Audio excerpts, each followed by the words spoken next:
For this week, we are going to be reading nonfiction and learn how to develop critical reading skills.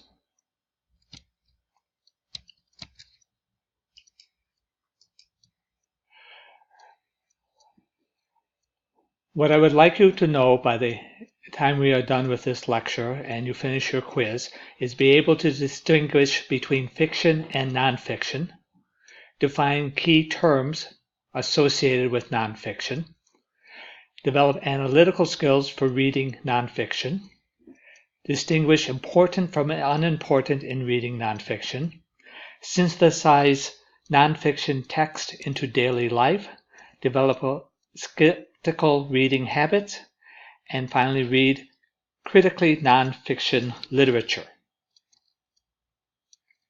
So why is reading nonfiction important? Well, first of all, most information will be found in nonfiction literature. It is the reading that you will run across most often in your workplace. It is the reading that you will be doing mostly in school. And it is the reading that most informed adults participate in. So what is nonfiction? It's a type of writing which the author assumes to be true. This is the opposite of fiction, where the author believes what he or she is writing is not true, is made up.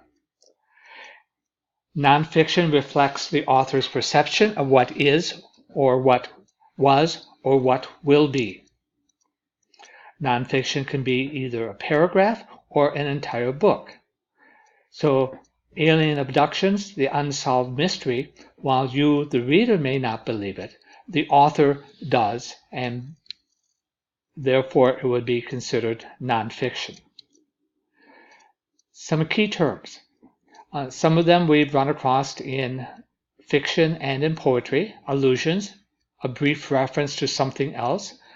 An argument is, for the using in nonfiction, is not a fight, but giving reasons why you believe something is true. Autobiography is a story written about oneself. Auto means self, as in automobile. Bias is a slant of information, either intentional or sometimes not intentional. Biography is a story written about another person. Didactic is something that is written intending to teach. Editorialize means that it is going to be a statement of opinion. Reasoning is how a person comes to a conclusion. It can be either deductive, which is logic, inductive, which is experience, and abductive, which is your gut feeling. And we'll talk about those three a little bit later. So what types of nonfiction are there? A huge collection of nonfiction information. So informational type of nonfiction are encyclopedias, newspapers, magazines, websites, textbooks. Nonfiction about people are biographies, autobiographies, interviews, diaries. You have scholarly nonfiction such as science books, history books, social science books, economics. And then the creative nonfiction, which would be essays, editorials in a newspaper, and true stories where the person is trying to emphasize certain aspects and is not necessarily concerned with objectivity. To read nonfiction well, one must be a critical reader. And there are four main considerations when reading: the purpose, why it is written and how it was written; the audience, who is the intended reader; the evidence to support the opinions, is the information true, logical, or is there a bias; and then finally, accuracy of the information, the expertise, and the currency. And we'll talk about each of those in a little bit more detail. So let's look at the purpose. Why is it written? And so there are a lot of reasons why something may be written, and several of these may be true. So here's most recent autobiography of Michelle Obama called Becoming. Uh, Obviously, some of it is to inform the reader about her life, maybe something to persuade that she and her husband were good, honorable people, uh, to explain some things that happened in her life, to describe what happened to her life, maybe to compare how her life was at the beginning when she was very young and how she has matured into a woman. Probably not to tell how. She's not wanting you to do something. And maybe she wants you also to be entertained. If you look at this piece of nonfiction, Destinations of a Lifetime, again, many of the same things might be also true, including how to entertain and maybe a little bit of to tell how to go and find these amazing places. Doug Adams' The Hitchhiker's Guide to the Galaxy is a piece of science fiction writing. And so obviously his primary intention is to entertain, less to inform, persuade, explain. There is some description, comparison, but nothing to do with telling how. A method, the nonfiction, is talking about the style. Is it a serious, scholarly style? Is it lighthearted and fun style? How is it organized? Is it organized like a research paper would be organized, or is it organized more along the lines of topics or chronology? Any of those ways can be organized. You need to ask yourself, is that organization effective? Can you point out the main ideas? What is the tone of it? Is it happy, sad, melancholic, sort of sad, reflecting on the past? Are there pictures or graphics in the nonfiction? Are they appropriate? Do they help explain what the text is saying? Many times the pictures and graphics are as important as the text. And finally, does it have sources? Does it say where it is getting its information from? Audience. This is the intended reader, and so every writer has someone that they want to read it, and they take into consideration the age of the person that's going to be reading it. You do not write something for a 10-year-old the same as you would write something for someone that is 50 years old. Again, gender may play into the attended audience, the education of the person. If you are writing for someone with a higher education, you will be using longer sentences and larger words. You might also be gearing things towards income. If you are going to write about Rolls Royces and Mercedes-Benz, obviously you probably are writing towards people that can afford it. Oftentimes political views are intended, religious views, and personal interests. So if you look at this book, Runner's World Strength Training Book, obviously it's going to be geared for a certain type of person who is interested in strength training and would not be picked up by someone who is interested in religious views. The Diary of a Wimpy Kid, a novel in cartoons, obviously is going to appeal to someone who is younger, pre-teen, a teen, although adults oftentimes find children's books entertaining as well.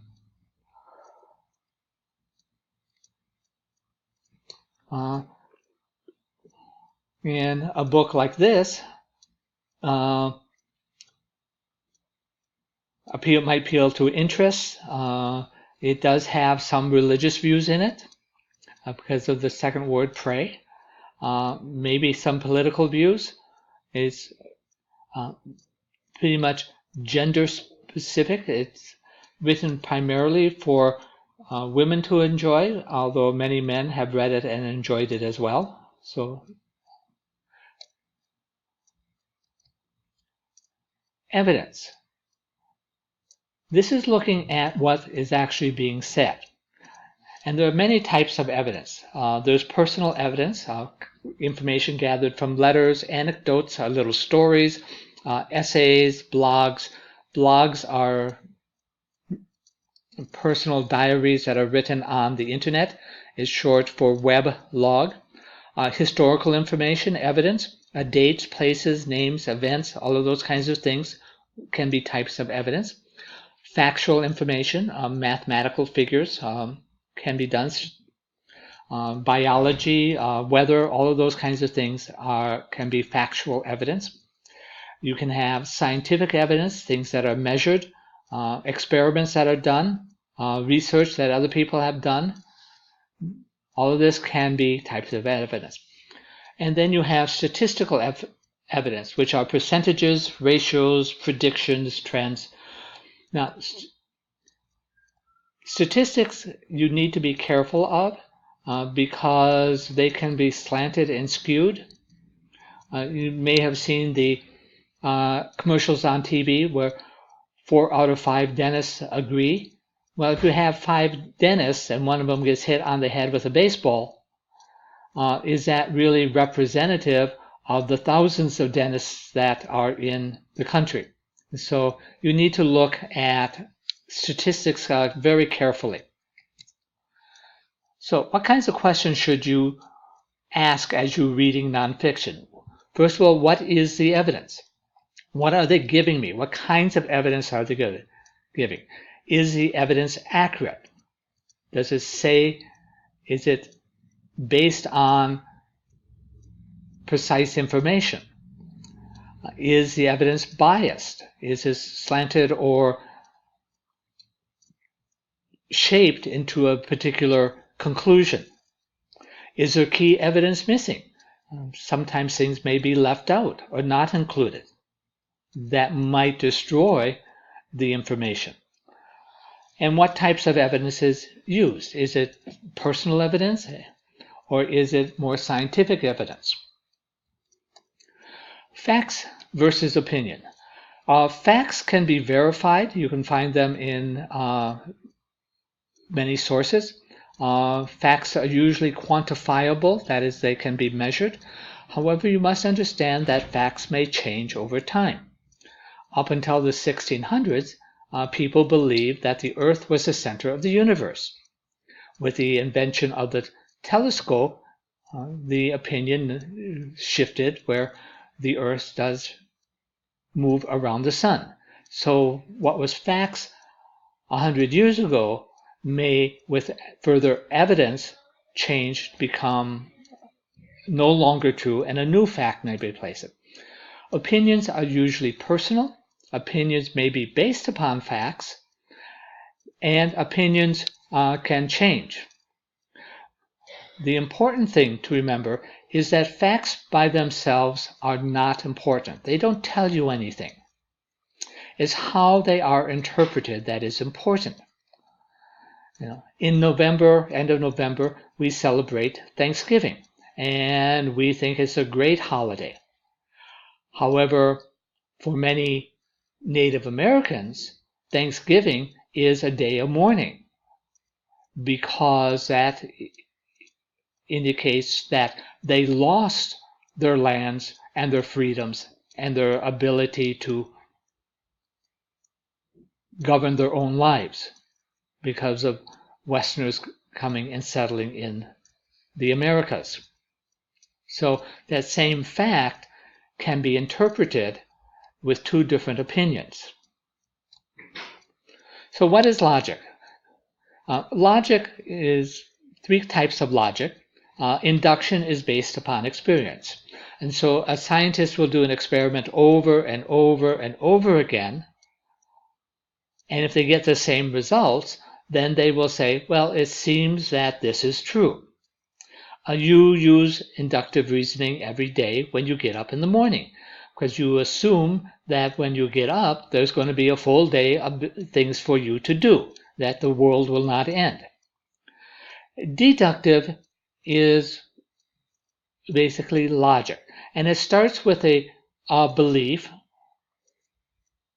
or an opinion that is called a premise.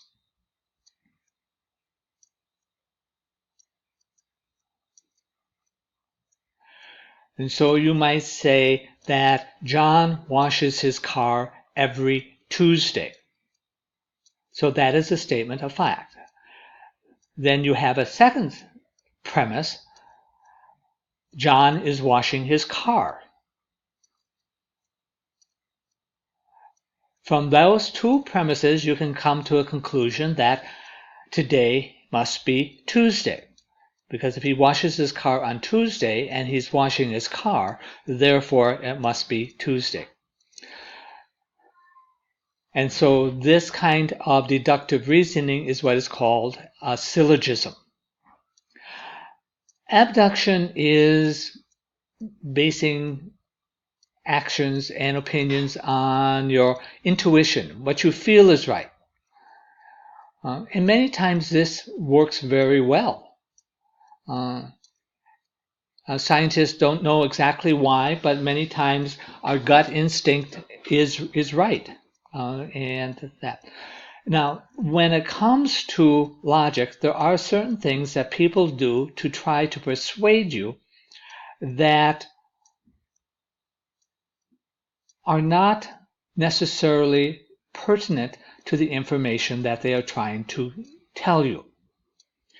So these are called fallacies. And some of the main ones are like appeals to authority. You need to do this because it's the law. You need to do that because I'm your parent. You need to do that because the Bible tells me. And so it is appealing to someone else's authority, and because of that authority, you need to believe it. Related to that is tradition. Well, that's the way we've always done this, and so why should we change it? Another type of fallacy is that if you cannot attack the person's idea, you attack the person. You call them stupid, you call them bad, those kinds of things, when that's not really the point of what's under discussion. Which brings us to the third one, which is changing the subject altogether. You start talking about something else. And the fourth one is misuse of data. And this is frequently done with statistics, where they'll say, well, a certain percentage, but you need to know how that percentage was gathered. How was that information gotten? Bias. Bias is information that is slanted. Now, bias can be intentional, it can be unintentional. We all have our own biases, the way we see the world. And so what you want to do as you read nonfiction is look and see, okay, where is this person coming from? What experiences do they have that may be shaping their opinions? And so it can be slanted.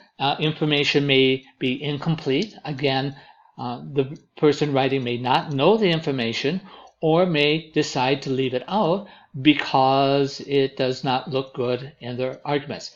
This happens a lot of times in autobiographies, that a person will leave out certain episodes from their life because they're not proud of it. And so they don't want to talk about how they were at one time a bad person. A fourth way that things can be biased is a person picks out only that information that supports their opinion and leaves out everything else that does not support their opinion. So a biography of Lincoln might have some biases. A chemistry textbook probably will have very few biases. It may be incomplete in some of the things that they're talking about. That's why you have dozens of chemistry textbooks. And then some things on the very title of it seem to be biased to begin with. The worst president in history. Worst is a superlative, meaning that there were none worse than President Obama. And that is very arguable. We've had some very, very, very bad presidents.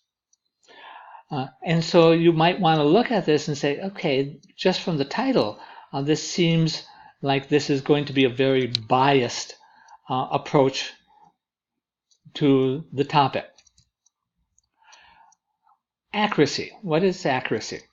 Well, accuracy is information written by the expert, and so you want to look at, is the person writing it an expert on it, and is the information current? So let's look and see, is some authors qualified? So, guest column, Violence in Video Games Linked, okay, by Jordan Maldonado, May 18th, 2019. So it's a recent one. And so you're going to look at this and you're going to say, since I was 12, I have spent thousands of hours playing video games. Okay, playing video games, how does that make you an expert on violence in video games? And so as you read through it, you would want to say, is the information well thought out? Is the information complete? Is the information accurate? Does the author, him or herself, use good sources? And finally, at the very end, you're going to ask, do you agree? Currency, so if you look at this one, breast cancer, gynecological cancers, okay, this is from the National Institute of Health, a highly respected webpage. And so you would say, okay, this one is going to be, the author of this information is going to be qualified to write about it. Currency is asking, has the information changed since it was published? So you have cancer of the breast and its treatment. On the surface of it, it looks like it would be a very good source of information on breast cancer. However, it was published in 1922, which is almost 80 years ago. Longer, no, closer to 100 years ago. And so a lot of it has changed in that time, and the way we think about breast cancer and the way we treat breast cancer. Here is Managing Breast Cancer Risk. Looks much more recent. It was published in 2003. That still is 16 years ago. Again, with a topic like breast cancer, 16 years is a long time. Other topics may not be true. You know, if you're doing a research on Edgar Allan Poe, something that's 100 years old, talking about it may still be current. But when it comes to some of the scientific and medical things, that changes rapidly.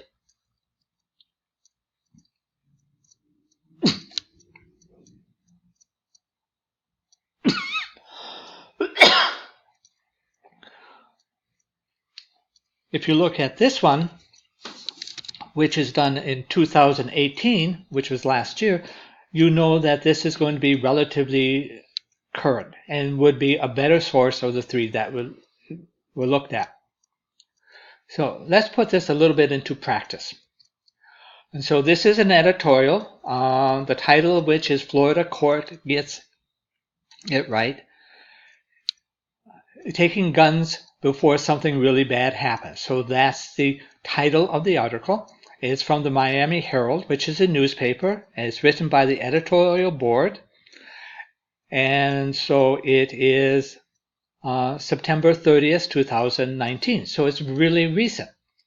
So we know that it is currency. It's an editorial board so that they are reasonably educated people, and so they're going to be saying something that is not going to be totally off the wall, presumably. But you cannot make a judgment until you have read it. So the first thing they want to do is get your attention. In a world of active shooters drills for 6-year-olds, of going to the mall or to school or the movies, or with a twinge of fear of declaring that somebody ought to do something, why would anyone want a deadly weapon in the hands of people whose troubling behavior might lead them to hurt themselves or others? So they want to get your interest. So then comes their statement of purpose. Even many staunch defenders of the Second Amendment agree that firearms and the potentially mentally ill should not mix. That's why we applaud Florida's First District Court of Appeal, which on September 25th rejected a constitutional challenge to the state's red flag law, which was enacted after the 2018 mass shooting at Parkland's Marjory Stoneman Douglas High School in Broward County. So the purpose of this editorial is where they say that they want to thank the appeal court for a decision. Why? Red flag laws, also called extreme risk laws, let law enforcement officers act on reports of someone displaying warning sign behavior and take away their guns with an extreme risk protection order. So it's basically saying that the law lets police take guns away from people that they feel are at risk of shooting other people. Laws can stop mass shootings, homicides, and suicides from occurring, and they have. They save lives. Now, they're going to come back with a counter-argument against their position. And no, adrenaline-pumped cops don't kick the doors down, barge in, and confiscate weapons from troubled people. Rather, they first petition the court to temporarily remove guns from dangerous situations. And that scenario is what prompted the challenge to the law. So they're reassuring people that our Second Amendment rights are not going to be totally taken away from them by overzealous police officers, but it's going to be used in select situation. So here's the evidence that they're using to support their position. So this is the example that they're going to use to help convince you. The Gilchrist County Sheriff's Office believed that one of its deputies, Jefferson Eugene Davis, posed a threat after he suspected that his girlfriend was cheating on him. The Sheriff's Office filed a risk protection order seeking the removal of Davis's firearms. A circuit judge approved the request, but Davis appealed, challenging the constitutionality of the red flag law, saying that he had a right to fully argue his case in court, so the guns should not have been taken away unless he had a court hearing. But the court unanimously upheld the spirit of the state's red flag law. So it went to court, he lost. So this is the justification that the courts gave. The decision strongly confirms that the red flag laws serve a vital public safety purpose and are fully consistent with constitutional protections, including due process, said Eric Tishwell, Managing Director for Everytown Law, the litigation arm of Everytown for gun safety, on September 26. So that's when he said it. Extreme risk legislation is one of the best legal tools we have to prevent gun violence, and this law has already saved lives in Florida. So he has called upon the editorial has called upon an expert to comment on the court case. And now they give you some factual information to help support it. Across the state, about 2,000 guns have been confiscated from owners showing concerning behavior. And again, pulling in some additional information. Nicholas Cruz exhibited such warning signs and now stands accused of storming into Stoneman Douglas High School and killing 17 students and teachers and injuring 17 more on Valentine's Day. So they're saying if this law had been in place, that particular event would not have occurred. After the shooting, angry students from the school who had lived through the horrific massacre, and their ardent supporters from across the state marched on Tallahassee, forcing reluctant Florida lawmakers to take a stand. Legislators passed the Marjory Stoneman Douglas Public Safety Act, which has many preventative provisions, including a red flag law. Now, the conclusion goes back to the beginning and to what the purpose of the editorial was. So the court was right to affirm people who are extremely emotionally disturbed, even for a brief time, should not be allowed to possess guns, and law enforcement has the right to intervene. So that is the editorial. And now, as a skeptical reader, these are the questions you need to ask. This is an editorial and opinion. Is the opinion valid? What is the evidence? Is it accurate? Is it current? Is there other evidence outside the article that agrees with this position? What are the reasons against this position? What are the arguments against the red flag law? Is there a bias in the article? Is the information partially complete or missing? Some other skeptical questions. Who defines extreme mental illness?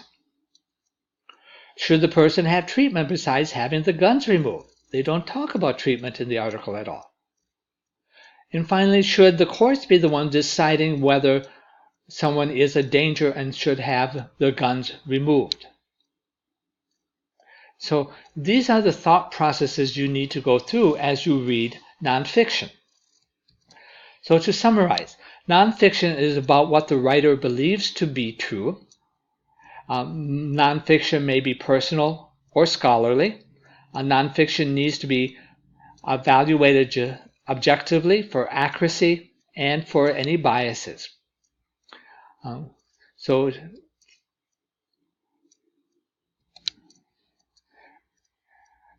thank you, and I hope this helps you with your nonfiction reading.